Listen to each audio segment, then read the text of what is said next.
Bonjour mes très chers auditeurs, absolument ravis de vous retrouver pour cette toute dernière émission en direct de notre année scolaire. Il est pile 16 heures.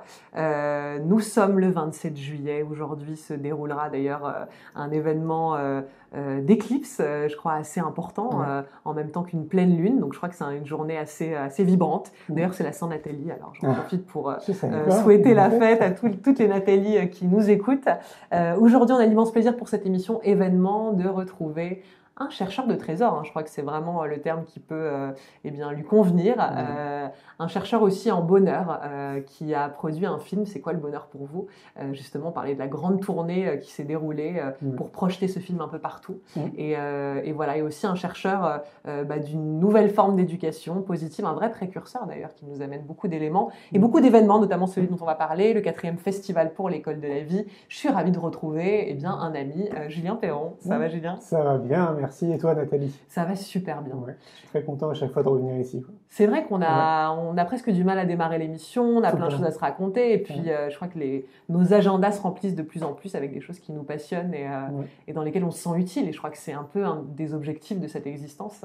C'est clair. C'est de se sentir utile. C'est ça. Moi, j'ai expliqué ça justement il n'y a pas longtemps, je ne sais plus à qui, mais en fait, on me disait, mais qu'est-ce qui te nourrit au final en fait, dans ce que tu fais? Parce qu'au final, je fais quand même beaucoup de choses.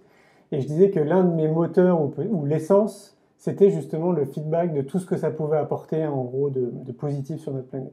Et je pense que réellement, pour ce qui me concerne, c'est ça qui me fait avancer, c'est de voir qu'au final, toutes les actions que je peux mener sèment des graines et participent à une espèce de prise de conscience, à quelque chose de positif sur notre planète. Et je trouve que c'est... je vois pas mieux, en tout cas pour ce qui me concerne, que comme métier. Et encore, tu vois, j'hésite à dire le mot métier parce que c'est pas vraiment un métier. Ouais. C'est une activité. Je crois qu'on pourrait parler d'activité. On dit activité professionnelle.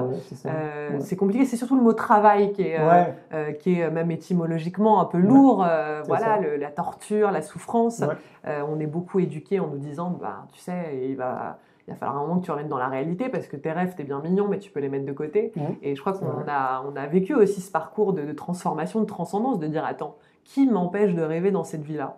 Et en fait, tout ça part d'une autorisation. Je crois que tu pourrais témoigner aujourd'hui de cette histoire un peu magique avec ce film qui part d'abord d'une impulsion que tu as toi, d'aller questionner des gens sur c'est quoi le bonheur pour vous, et qui finit par être un film. C'est énorme. Une vraie histoire magique. C'est dingue. Mais c'est en même temps aussi un peu le parcours de ma vie. Moi, j'ai toujours écouté mon intuition depuis que je suis gamin.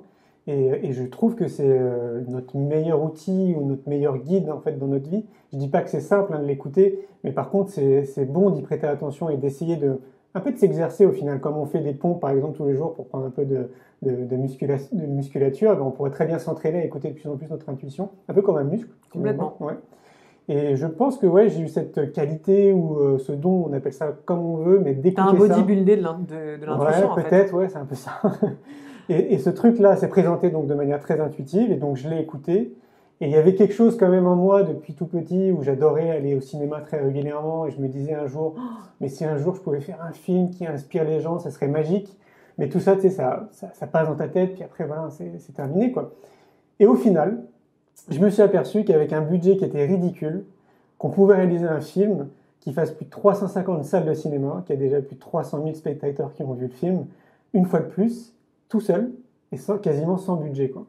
Et pour moi ça c'est dingue en fait, c'est comme un message d'espoir peut-être aux gens qui nous écoutent et qui aimeraient, parce qu'on voit bien que YouTube prend de l'ampleur, qu'il y a de plus en plus de gens qui ont envie de se lancer justement dans la vidéo, pourquoi pas dans des documentaires ou des films.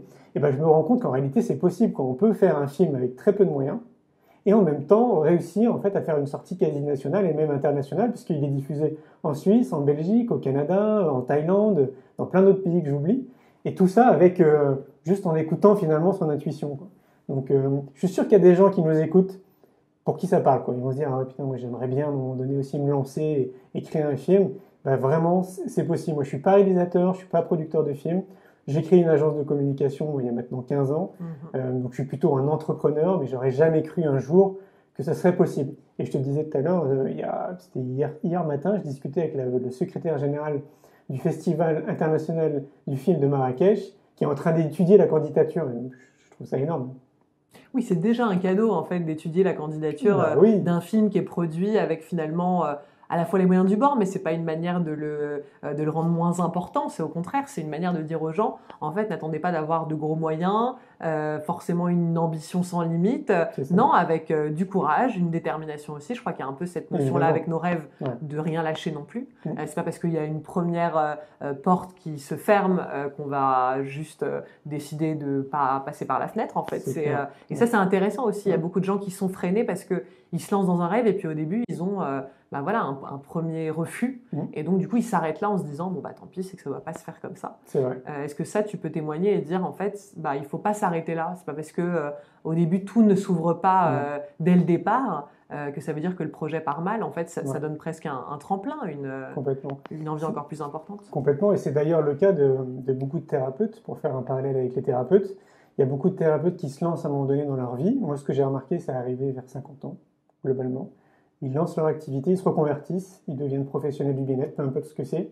Et puis ils vont développer leur activité, au bout de 2-3 ans, ils vont arrêter parce que justement, ils ne persistent pas derrière. Et ce qui s'est passé pendant ces 3 ans, en réalité, c'est qu'ils ont semé des graines. Et donc là où ça fait défaut, peut-être, c'est qu'on n'est pas assez patient. Donc il faut cultiver les deux, finalement. Il faut cultiver la patience et en même temps la persévérance. Et encore plus en France, parce qu'on remarque qu'un Français moyen met entre 6 mois et 1 an avant de prendre une décision. Donc on a intérêt à être très patient et donc à continuer à semer des graines. C'est pour ça que la communication, c'est important. Au final, on ne fait que semer des graines quand on communique, peu importe ce que c'est, que ce soit à travers un site internet, une page Facebook, un article dans la presse, un passage à la radio aujourd'hui. Tout ça, c'est des graines au final qu'on sème. Et il faut être dans cette dynamique, donc ce qui veut dire qu'effectivement, il faut être actif, il ne faut rien lâcher. Donc évidemment, il faut être persévérant, mais en même temps, il faut cultiver sa patience. Parce qu'on voit bien qu'une graine, ça ne pousse pas comme ça du jour au lendemain. Donc il faut vraiment... quelque part être un peu dans la résilience, quoi. Tu vois. Et moi, c'est les arts martiaux qui m'ont appris tout ça, quoi. Et donc je recommande régulièrement aux gens autour de moi qui ont des enfants de les inscrire, de les sensibiliser à un art martial, peu importe ce que c'est, parce que c'est une vraie école de la vie, et notamment ça t'apprend la patience, ça t'apprend la persévérance, le respect de soi, le respect de l'autre. Enfin, c'est une école de la vie. C'est ça qui est intéressant aussi, c'est marrant cette distance aussi. Je crois qu'on apprend beaucoup ça, de savoir respecter ce qui est notre propre espace à nous, ce qui est l'espace des autres. Dans quelle mesure est-ce que avec nos projets, en fait, on vient pas empiéter sur l'espace de l'autre en prenant notre place. D'ailleurs, parfois, on a l'impression, comme on vit dans une ère de la comparaison, les gens ont l'impression que s'ils prennent leur place, ils prennent la place d'un autre. Et en fait, absolument pas. Au contraire, il y a une place qui est faite pour eux et qui les attend. Et que plus on est nombreux à prendre notre place, à se mettre au contact de ce pourquoi on est fait, ce pourquoi on est bon, doué, talentueux. Je crois qu'il y a ça aussi, il y a un refus d'accepter les trésors qu'on porte en soi, par crainte, peur que ça fasse de nous des êtres imbus d'eux-mêmes. Évidemment, comme personne n'aime les gens qui sont imbus d'eux-mêmes, on n'a pas envie de leur ressembler, jusqu'au moment où on comprend que tant qu'on ne sait pas ce qu'il y a de beau en nous, on ne peut pas le mettre au service du monde. Donc je crois que c'est aussi une première étape qui doit vraiment bien être intégrée chez les gens. Allez, je te présentais comme un chercheur de trésors, mais avant tout les trésors, tu as beaucoup voyagé, tu les as trouvés évidemment à l'extérieur, mais avant tout ça part d'un voyage intérieur, tout ça. C'est la base. C'est pour ça que j'insiste beaucoup sur le fait que tout part de l'éducation, que si on peut amener les enfants justement dans cette dimension de l'être, tout simplement, ce qu'on ne fait pas dans nos écoles dites classiques, et je crois qu'on leur fait un vrai cadeau pour l'entièreté de leur vie, parce que ça part vraiment de là. En fait, on le voit bien d'ailleurs dans le film, en tout cas un des messages qui circulent dans le film C'est quoi le bonheur pour vous, c'est qu'on a déjà tout en nous. C'est-à-dire que ça ne sert à rien d'aller le chercher à l'extérieur, tout est déjà très présent en nous. Et il suffit d'observer un enfant, comme nous on a été enfant, et en observant un enfant, on voit bien qu'on a déjà vraiment tout ce qu'il faut, Autrement dit, on est déjà dans la coopération, dans l'empathie, on est curieux, etc. etc.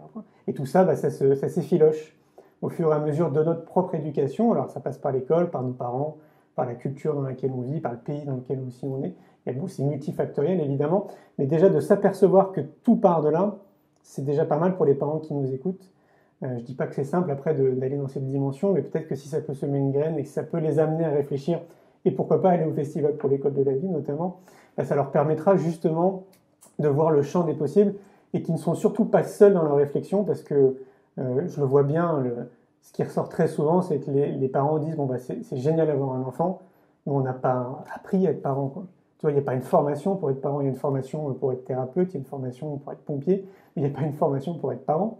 Et ils devraient avoir des formations. Pourtant, oh mon Dieu, ce serait la formation de base. Mais déjà, devenir des bons parents pour soi, en fait. Je crois que quoi qu'il arrive. Hein. Je lisais un texte hyper intéressant d'une femme qui se retrouve chez le pédiatre, qui vient d'accoucher de son premier enfant, et il y a toute une liste en disant une bonne mère n'est pas une mère qui allait, une bonne mère n'est pas une mère qui fait ci, qui fait ça, et puis après, elle va voir son médecin, elle arrive dans le cabinet, elle lui dit mais c'est quoi être une bonne mère? Il lui dit mais une bonne mère c'est une femme qui est en accord avec elle-même. Et je crois que c'est la base, c'est-à-dire que c'est pas se dire faut absolument allaiter ou faire ci ou faire ça, si ça va. Si c'est pas en accord avec vous, si pour vous ça représente une souffrance, ce sera pas bon pour votre enfant.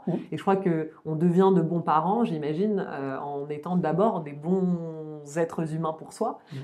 Donc c'est la première étape. Et d'ailleurs, à l'occasion du Festival pour l'école de la vie, on parle d'éducation évidemment, mais les parents ressortent en pensant glaner des conseils pour leur éducation avec leurs enfants.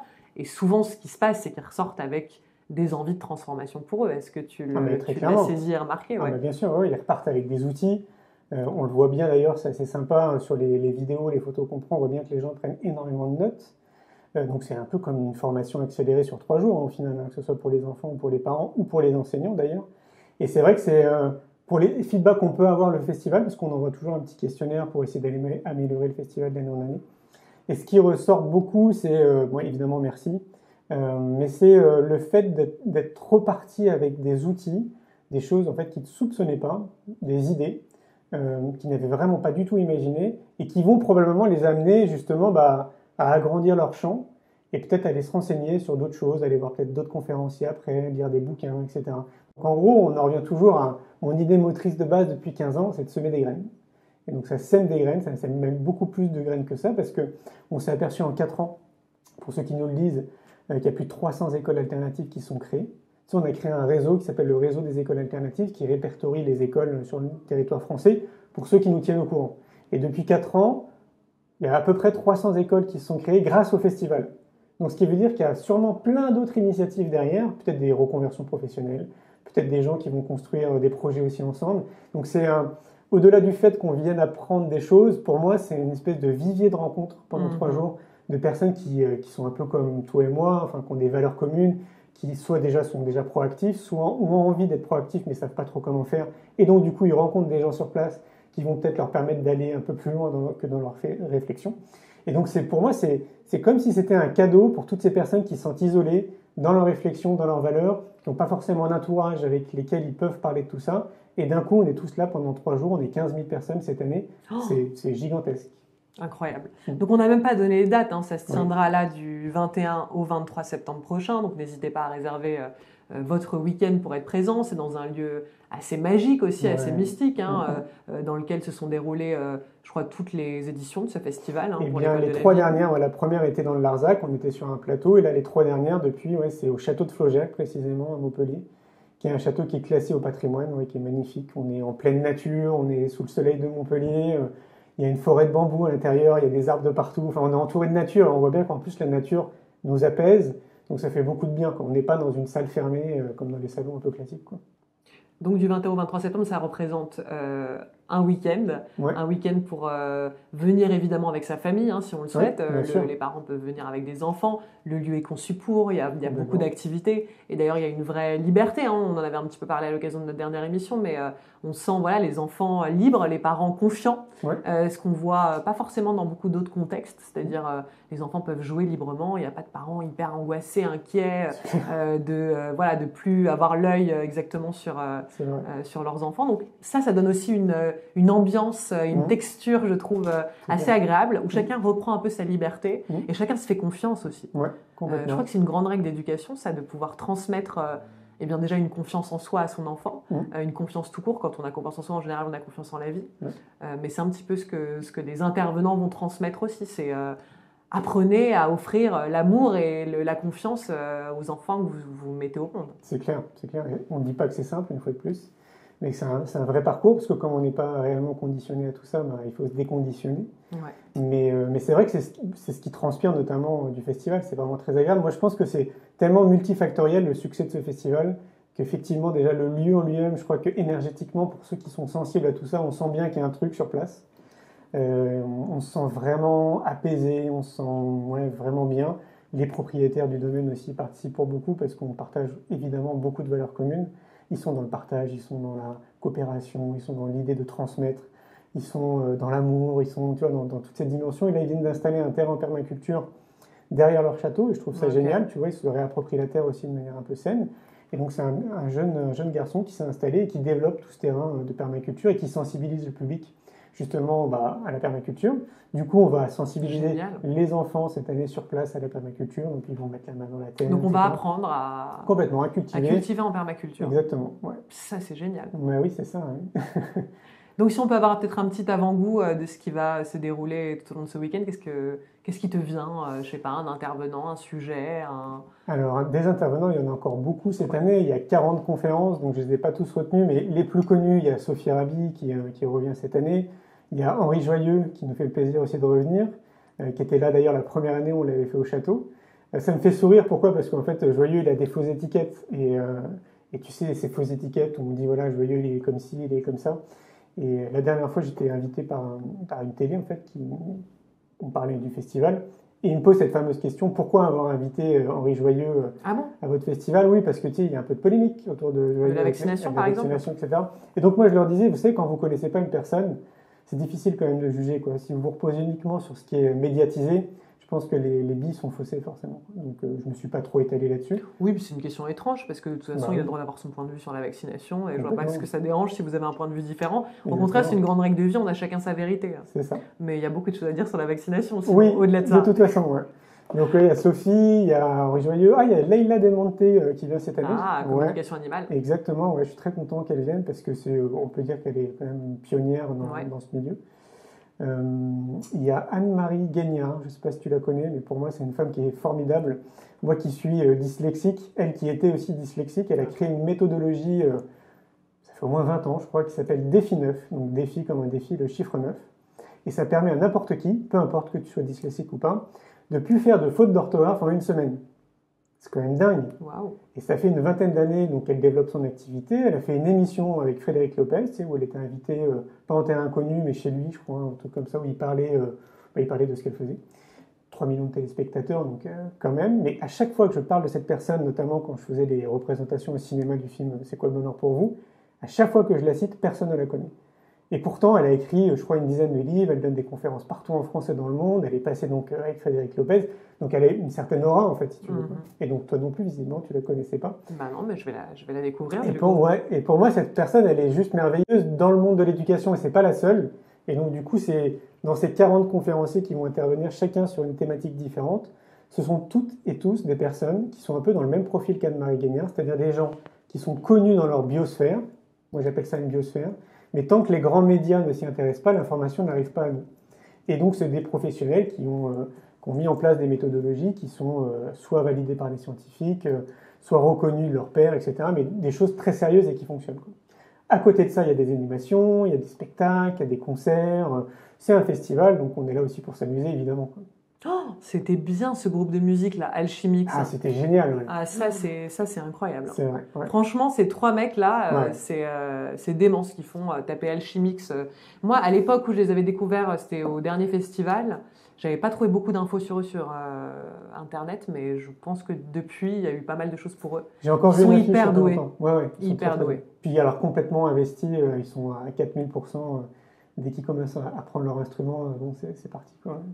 Non, c'était bien. Donc c'est ça en fait, ça mêle de la musique, du rire, de bien manger aussi parce que c'est important. Oui, voilà, il y a vraiment un mélange de je nourris mon cœur, mon corps, mon esprit. Voilà, c'est une vraie nourriture globale. Ouais, une nourriture de l'âme peut-être aussi. Ouais. Exactement. C'est vrai. Et cette année, on s'agrandit. En fait, on avait 180 exposants l'année dernière. Là, on récupère une autre parcelle en fait sur le château. Et donc, du coup, cette année, il y aura 250 à 300 exposants. Donc tous et toutes avec des outils justement à proposer aux enseignants, aux parents et aux enfants. Toutes ces techniques qui sont complètement complémentaires à l'éducation traditionnelle, mais qu'on ne connaît pas forcément. Donc c'est à un moment donné, c'est le seul moment dans l'année finalement où on peut les mettre en lumière et puis rencontrer des gens qui sont comme nous. Et enfin, pour moi, ça c'est magique, quoi. Donc on rappelle les dates pendant que le tonnerre gronde à l'extérieur. C'est du 21 au 23 septembre prochain, donc le 4e festival pour l'école de la vie. On peut se procurer une place via le site internet qui est www.festival-duo école-duo2-duo-la-duo vie.fr. Voilà, n'hésitez pas à aller d'ailleurs découvrir un peu plus le programme qui est détaillé sur le site internet. Voilà, extrêmement riche, au point que d'ailleurs on peut sortir en se disant j'ai entendu tellement de choses, comment mon être va métaboliser, mais il le fait. Et puis il le fait surtout, je pense qu'on vient chaque année et on en est à un niveau différent, donc je crois qu'on intègre ce pourquoi on est prêt et ça c'est intéressant. Donc, complètement, En t'écoutant, ça me fait penser à un truc, c'est que post-festival, après ce questionnaire, on reçoit quand même pas mal de mails, de remerciements, etc. Et ce qu'on a constaté, pour nous c'est énorme, c'est qu'il y a pour beaucoup de personnes, ce serait difficile à quantifier, parce que l'année dernière il y avait 12 000 personnes, donc je ne pourrais pas te donner un pourcentage, mais il y en a vraiment beaucoup qui nous ont dit que potentiellement ça a changé leur vie, en fait, de venir pendant ces 3 jours. Et c'est, tu vois, tout à l'heure je parlais de moteur et d'essence, pour moi en fait quand je lis ça ou quand on me dit ça, ça me donne envie de continuer, quoi. Je crois que c'était une super conclusion, ça. Alors venez peut-être, en tout cas, dans la tentative de transformer votre vie pour le meilleur. Je pense que quoi qu'il arrive, ça ne pourra que vous faire du bien. Du 21 au 23 septembre, donc c'est tout près de Montpellier, au château de Flaugergue, le 4e festival pour l'école de la vie. Magnifique. Merci Julien. Merci Nathalie. À bientôt et merveilleuses vacances à tous. Je vous embrasse, chers auditeurs.